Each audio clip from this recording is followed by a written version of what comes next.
बहुत ज्यादा डर रही थी जब से उसके पास रिया का कॉल आया था। पता नहीं आर्यन शाह का अब उसके साथ क्या करेगा, क्योंकि उसकी जीडी की हालत सीरियस थी और आयत एक कोने में छिप कर बैठी थी और उसकी माँ उससे पूछ कर थक चुकी थी। लेकिन आयत इतनी डर रही थी कि कुछ बोल ही नहीं पा रही थी। उसने आर्यन शाह का दिया हुआ मोबाइल भी बंद करके रख दिया था। अब सब हॉस्पिटल में उदास बैठे थे क्योंकि जीडी की हालत सीरियस थी। अब नताशा ने आर्यन से कहा, ये सब तुम्हारी विश की वजह से हुआ है। बहुत शौक था तुम्हें उनको जीडी से मिलवाने का। आर्यन खामोश बैठा था क्योंकि उसके अंदर जो गुस्से की आग जल रही थी वो किसी को नहीं दिखाना चाहता था। और तभी नताशा का कॉल आया और वो बाहर निकल गई। एक साइड आ गई और कहा काम हो गया, और उधर से हाँ में जवाब आया। अब नताशा ने कहा ठीक है, तुम्हें तुम्हारी पेमेंट मिल जाएगी और इस शहर से ऐसे गायब हो जाओ जैसे यहाँ तुम थे ही नहीं। और अब नताशा ने कॉल कट कर दिया।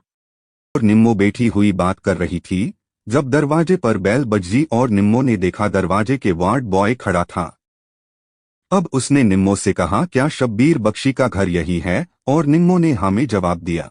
वो वापस पलटा और से एक डेड बॉडी बाहर निकाली और अब आयत और निम्मो पटखर बनी खड़ी थी क्योंकि सामने उसके बेटे समीर बख्शी की लाश रखी थी। अब एक पुलिस वाले ने कहा, इनको किसी ने बीच सड़क पर गोलियों से भून इनके कुछ कागजात मिले हैं, हम बाद में आएंगे पूछताछ के लिए। और अब आयत भागकर समीर से लिपट कर दहाड़े मार मार कर रोने लगी और निम्मो अभी तक सदमे में थी।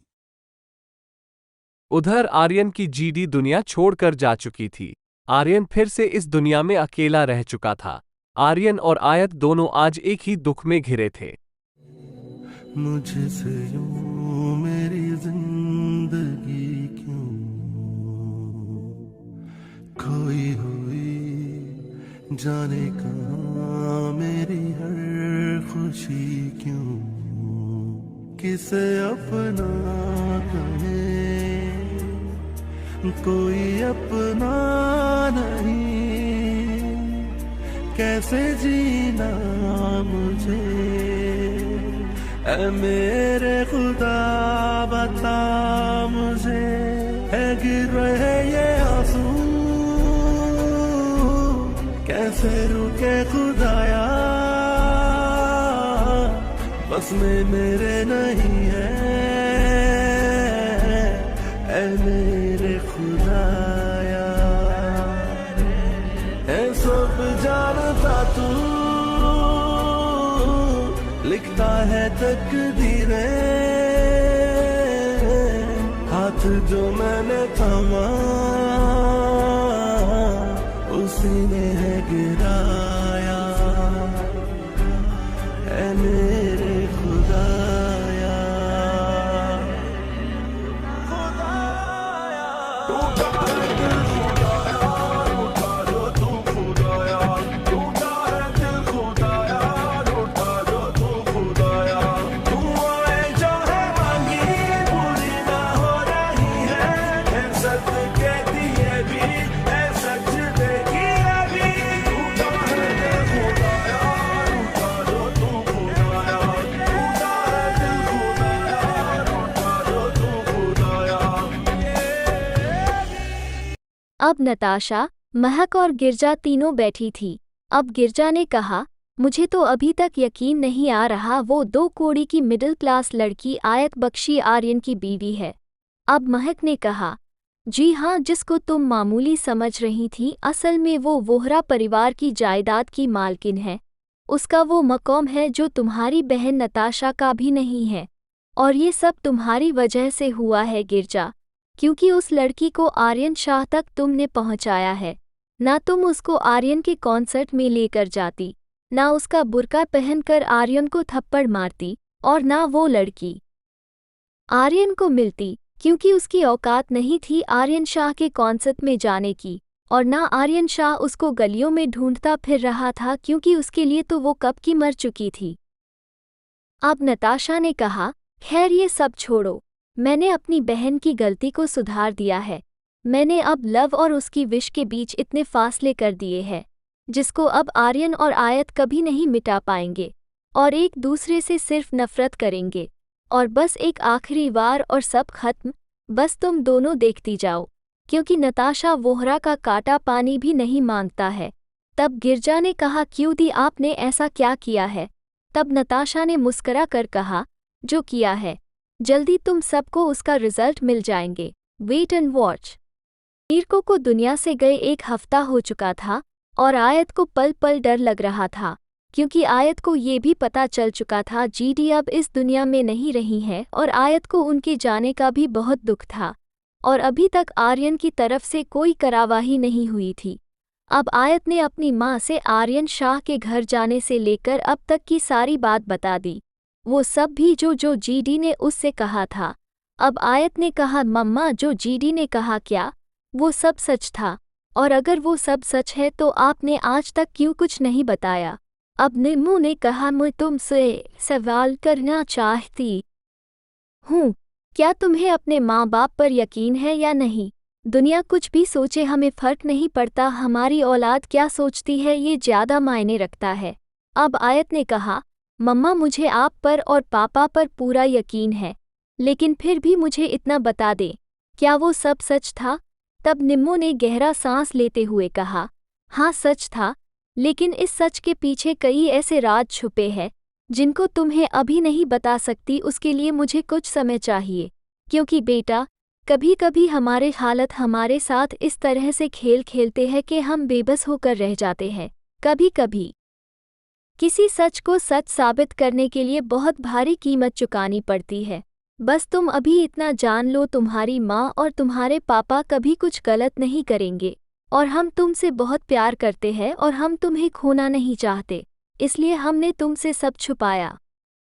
अब आयत अपनी माँ से लिपट कर रोने लगी और रोते हुए कहा, मम्मा मुझे बहुत डर लग रहा है, ऐसा लग रहा है अभी और बहुत कुछ बुरा होना बाकी है। तब निम्मू ने रोते हुए कहा, अब इससे ज़्यादा और क्या बुरा होगा, मेरा जवान बच्चा चला गया। तब आयत ने कहा, मम्मा अब हम यहाँ नहीं रहेंगे, हम ये जगह छोड़कर कहीं दूर चले जाएंगे।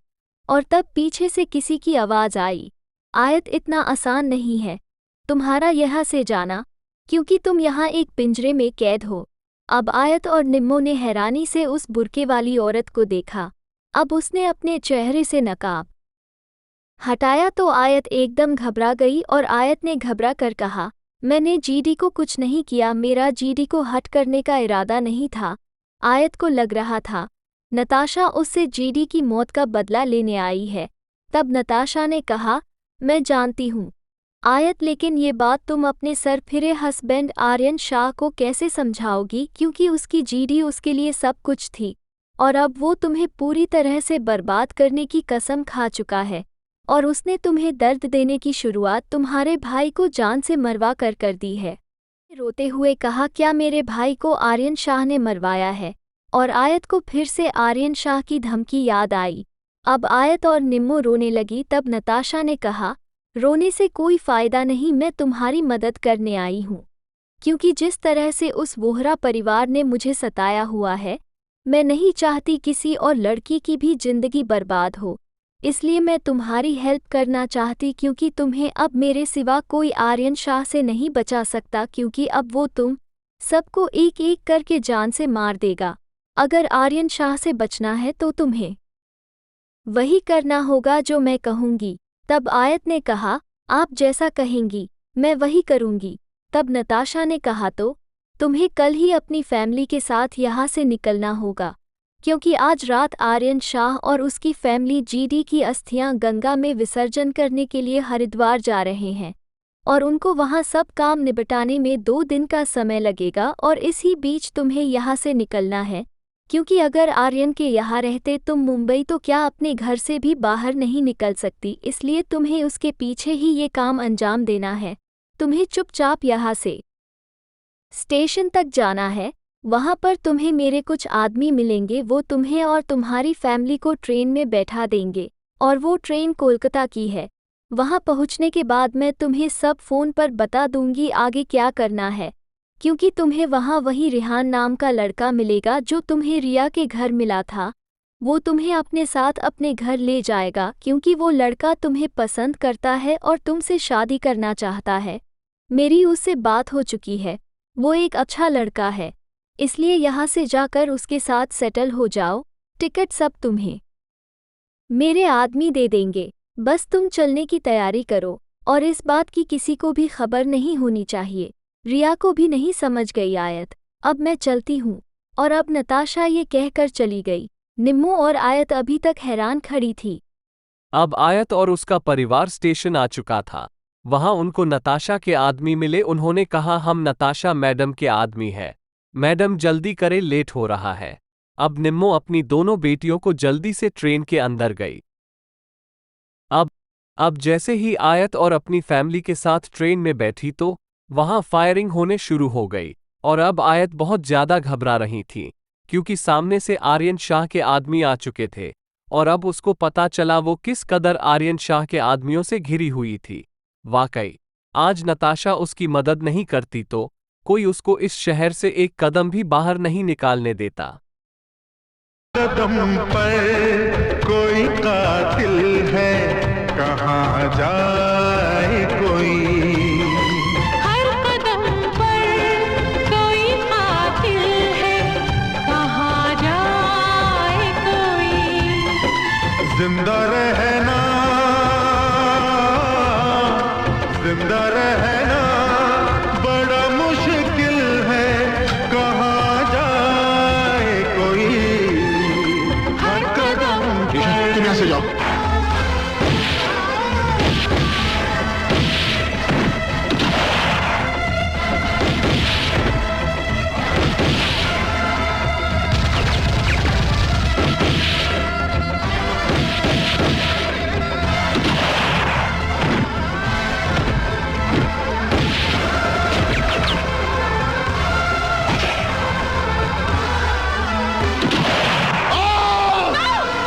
आपको ये हमारी कहानी कैसी लगी प्लीज कमेंट बॉक्स में जरूर बताएं। और अगर आप इस खूबसूरत रोमांटिक नॉवेल को कंटिन्यू रखना चाहते हैं तो प्लीज हमारे चैनल को लाइक करें, सब्सक्राइब करें और घंटे का बटन दबाना ना भूलें। Thank you.